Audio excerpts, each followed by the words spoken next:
Hello students, class 9 के सभी students का मैथ्स के ऑनलाइन क्लास में स्वागत है।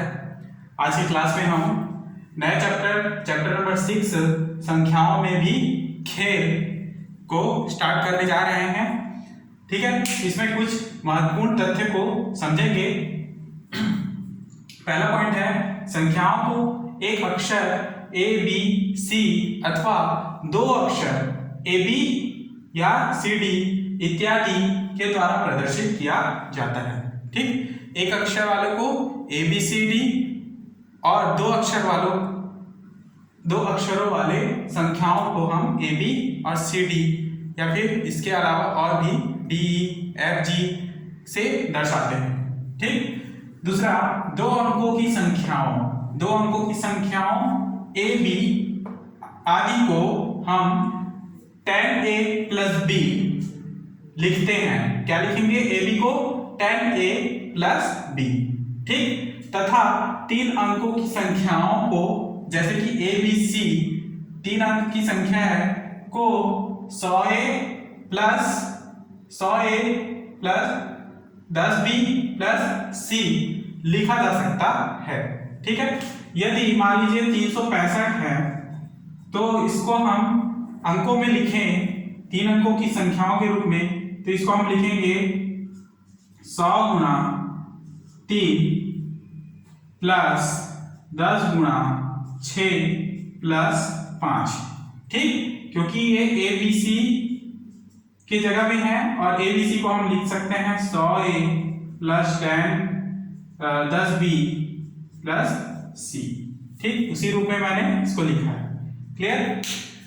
नेक्स्ट, दो या तीन अंकों की संख्याओं में वैदिक गणित की विधियों का मदद ले सकते हैं। ठीक, चौथा है संख्याओं के विभाजिता नियम द्वारा यह जाना जा सकता है कि कोई संख्या जैसे 10, 5, 3 या 9 इत्यादि किस संख्या से विभाजित हो सकता है।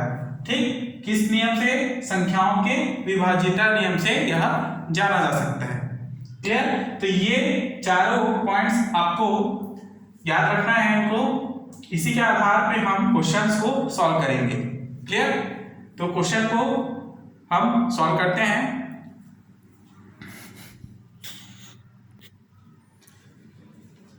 तो देखेंगे, करके देखें। प्रश्न है, पहला प्रश्न, यदि a बराबर 3, b बराबर 4, c बराबर 5 और d बराबर 0 हो तो और किसी अंक का प्रयोग एक ही बार करें तो इससे बनने वाली, देखिए 4 क्वेश्चन दिए हुए हैं, इनसे बनने वाली पहला प्रश्न है सबसे बड़ी संख्या कौन सी होगी। तो देखिए a बराबर 3 है, b बराबर 4 है, c बराबर 5 है और d बराबर 0 है। तो देखेंगे सबसे बड़ी संख्या कौन सी होगी? 5430। ठीक, पहले 5, उसके बाद उससे छोटा, फिर उससे छोटा और फिर उससे छोटा संख्या को लेंगे तो वह सबसे बड़ा अंक होगा। तो सबसे बड़ी संख्या क्या होगा? आंसर है 5, फिर 4, फिर 3 है ना, 3 फिर 0, यानी 5430 ये सबसे बड़ी संख्या होगा। ठीक, दूसरा question, A B C D तथा ए डी बी सी में कौन सी संख्या बड़ी होगी। तो उसके लिए हमको निकालना होगा ए बी सी डी का मान। ए का मान है 3, बी का मान है 4, सी का मान है 5 और डी का मान है 0 तथा ए डी बी सी का वैल्यू, ए का मान है 3, डी का मान है 0 है ना, बी का मान है 4 और सी का मान 5, यानी कि ए बी सी डी का मान 3450 और ए डी बी सी बराबर 3045। तो ये 3450 बड़ा है, अतः उत्तर क्या होगा? अतः ए बी सी डी बड़ी होगी।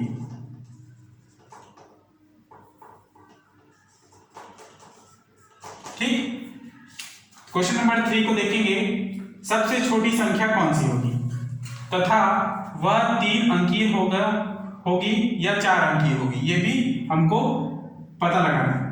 तो हल सबसे छोटी संख्या, तो सबसे छोटा अंक को हम पहले लेंगे।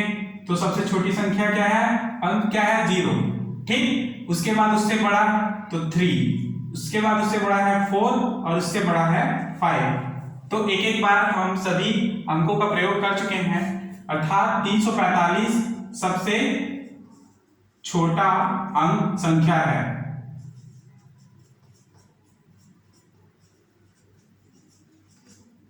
और यह 3 अंकीय संख्या बराबर 345 है, ठीक है। 0 को हम नहीं मानेंगे, ठीक है। जब भी किसी संख्या के सामने आप 0 रखें तो उसका मान वही संख्या ही होता है, ठीक है। तो यहाँ 345 है तो इसका मान होगा 345 और वो 3 अंकीय ही होगा। क्लियर। चौथा क्वेश्चन है DABC का मान कितना होगा और ये कितने अंकों का होगा। तो सब DABC का मान निकालेंगे। DABC, D का वैल्यू है 0, A का वैल्यू है 3, B का वैल्यू है 4 और C का वैल्यू है 5। तो कुल मिला के 0, 3, 4, 5, 345 सबसे DABC का मान होगा। और यह संख्या कितने अंक का होगा, यह संख्या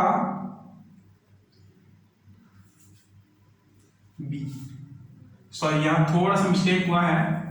D का वैल्यू है 0, A का वैल्यू है, हाँ यहां पर हमको निकालना है DBAC का मान है ना, DBAC।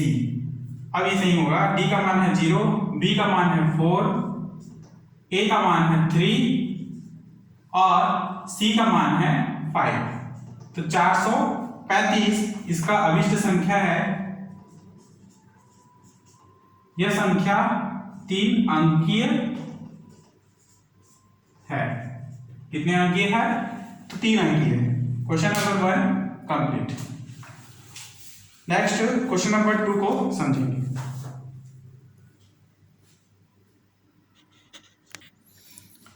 तो देखेंगे क्वेश्चन नंबर 2, यदि A बराबर 1, B बराबर 2, C बराबर 3 और D बराबर 4 हो तो पहला प्रश्न है AB क्रॉस CD का मान ज्ञात करें और दूसरा प्रश्न है AB प्लस CD कितना होगा। ठीक है, तो पहला प्रश्न हम पहले हल करते हैं। हल आपको मैंने बताया कि AB बराबर होता है tan A प्लस B, इस प्रकार से लिखा जा सकता है। ठीक है, क्योंकि ये 2 अंकों वाली संख्या है इसलिए हम इसको tan A प्लस B लिखेंगे। और यदि ABC हो तो इसको हम कैसे लिखते हैं, 100A धन 10B धन C। ठीक है, परंतु ये AB जो है 2 अंकों वाली संख्या है तो इस प्रकार से लिखेंगे और CD को भी हम इसी प्रकार से लिखेंगे। तो देखेंगे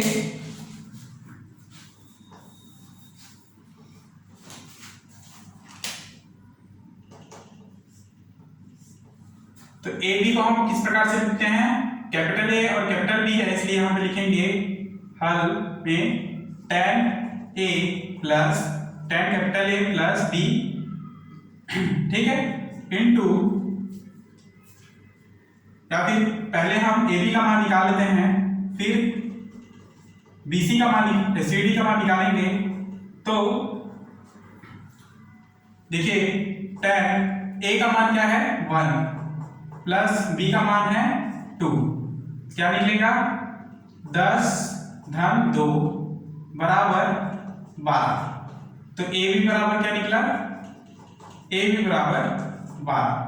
ठीक, उसी प्रकार CD का मान निकालेंगे हम, तो CD बराबर लिखेंगे tan C प्लस D। तो tan C का वैल्यू है 3 और D का वैल्यू है 4। 10 × 30 धन 4 बराबर है 34, अर्थात CD बराबर क्या 34। तो हमको क्या निकालना है AB cross CD। AB cross CD निकालने के लिए दोनों का मान इंटू कर देंगे हम, जैसे कि AB इंटू CD है तो AB का मान हमने निकाला 12 गुणा CD का मान है 34, ठीक। तो 12 गुणा 34 का मान होता है 408 और यही इसका अभिष्ट उत्तर है, इसका AB क्रॉस CD का, ठीक।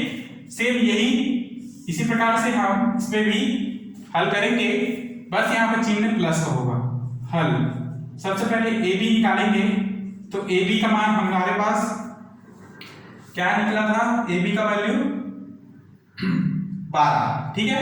तो सीधे सीधे हम लिख सकते हैं इसको 12। यदि आपको केवल यही प्रश्न दिया जाए, ये प्रश्न न दिया जाए, ठीक है, तो आपको इसको पूरा इस प्रक्रिया के तहत निकालना होगा, इसका मान 12 और उसके बाद CD का पूरा इस प्रक्रिया के तहत 34 निकालना होगा।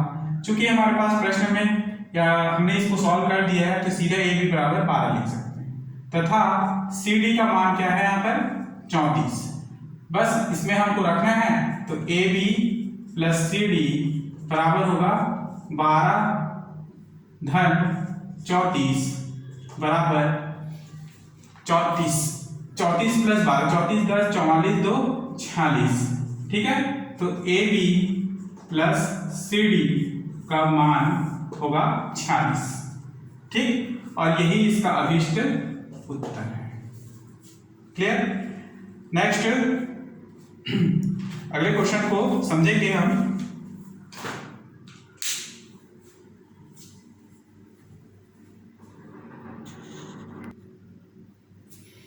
तो देखेंगे नेक्स्ट अगला क्वेश्चन है करके देखिए का, सेकंड करके देखिए में पहला प्रश्न है AB प्लस BA बराबर बटे या AB प्लस BA का मान है 77 हो तो A और B का मान ज्ञात कीजिए,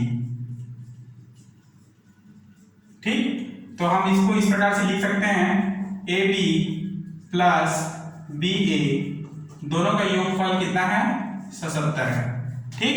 और मैंने आपको बताया है कि AB को हम लिखते हैं tan A प्लस B।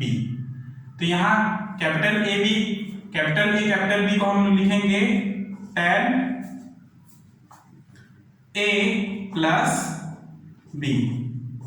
इसी प्रकार B और A को हम लिखेंगे tan B प्लस A बराबर 77, ठीक। अब देखिए 10A और A ये दोनों मिलकर हो जाएंगे 11A। इसी प्रकार B और tan B दोनों मिलकर हो जाएंगे 11B बराबर होगा 77। क्लियर। अब देखिए यहाँ से 11, यहाँ पे भी 11, तो 11 को हम कॉमन लेंगे, केवल बचेगा A प्लस B बराबर 77। क्लियर। 11 को हम दूसरी ओर लेके जाएं तो A प्लस B बराबर मिलेगा 77 बटे 11, 11 एकम 11, 11 सत्ते 77, तो A प्लस B बराबर होगा 7। तो हमको A और B के संभावित मान निम्नलिखित प्राप्त होंगे। हमको A और B का मान ही निकालना है, तो A और B के कई मान निकलेंगे, जैसे कि देखिए, अतः A और B के संभावित मान